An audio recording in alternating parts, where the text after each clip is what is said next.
What's up guys, Shinobi here, and this is just a quick game of Kill Confirmed on the map Lockdown, and I'm using the M14, which I do trade out.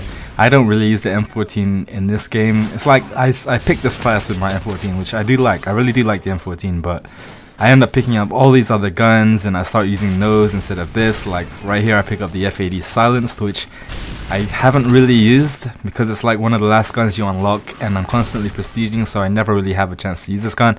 But what I've found with this gun, Suppressed, is pretty beast. I mean, you don't really need a red dot sight because it has such great iron sights on it. So you know, when I hit 15th, definitely the FAD is one of the guns I want to, you know, be using more often than I have been. So my summer holidays has essentially started already. So the weather here in London has been great the past week. Every day has been like super hot and super sunny, but I've been busy learning how to drive, and some of you guys who've been watching for a while might be thinking, what? You're 19, you should already know how to be driving, you know, driving a car. But the thing is, I live in London, and if you've ever been here, it's kind of like in New York where there's so much public transportation that there's really no real rush on how to, you know, drive or get a car.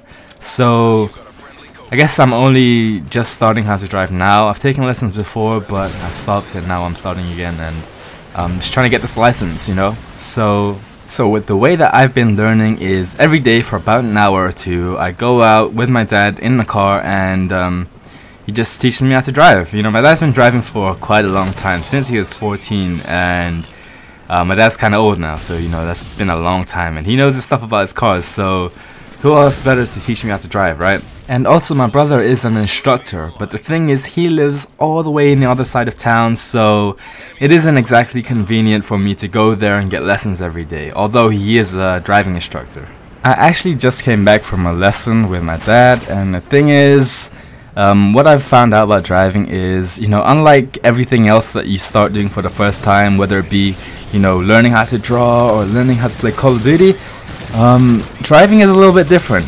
And you know, of course, when you first start driving or first start learning how to drive, you're gonna be newbie. You know, you're gonna be like moving all robotic, trying to figure out what does what, and you know, trying to do things, you know, fast enough to where you don't make a mistake. But the thing is, the margin for error when driving is so small, because the fact that you're not just learning to do something, but you can't make a mistake because you might endanger yourself, the car, or someone else around you, you know, like a pedestrian or something. So it's like, although you're learning to drive for the first time, you can't really make mistakes because you might cause some damage that you don't mean to cause. Unlike if you, let's say you're trying to learn how to play Call of Duty for the first time, you die 100 times, it's like, so what? Doesn't really matter. I mean, you're not really causing anyone any real harm apart from maybe your KD ratio. So yeah, hopefully I'll be able to get my license sometime this summer, and that'll be cool. They should make a combat training mode, but for driving, you know, like a virtual driving simulator where you can practice everything and it doesn't matter if you crash. You know what I mean? I think that would be pretty cool, and it would help a lot of new drivers like myself. The reason I say that is because I find that while trying to drive, or you know, practicing your driving skills, a lot of the mistakes that might happen or that do happen is through being nervous and not wanting to make a mistake. So in a way, you kind of make mistakes by not trying to make mistakes. Anyhows, I believe that's enough talking about driving for one day.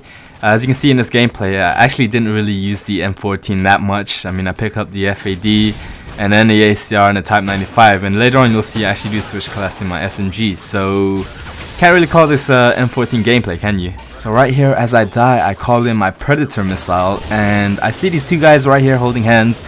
They're split screeners, so I thought that was kind of funny, got the double kill. And the M14 is actually pretty good if you use it on the right maps.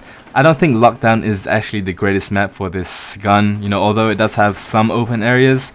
For the most part, you're going to have some tight corridors like right here. Semi-automatic guns and burst-fire weapons like this gun and the Type 95 usually excel in maps with more open areas like, let's say, Interchange or Liberation, which is why you'll see in a second I actually do switch to my SMG class, where I have a little bit more luck and I find more bad guys. Another tip if you're going to be using the M14 or like a Type 95 is to always try and keep cover between you and the enemy, so that means head glitch your ass off. So right now I switched to my PP90 M1, which I actually haven't used in quite a while. I got a couple MOABs with this gun quite a while back, and since then I've been using the MP7, which is also a great gun in its own right, but I don't know, in my hands I just have more luck with the PP90 M1. And you know, people will ask me what's the best SMG in Modern Warfare 3, and in my opinion there's three, depending on who you are and how well you use the gun.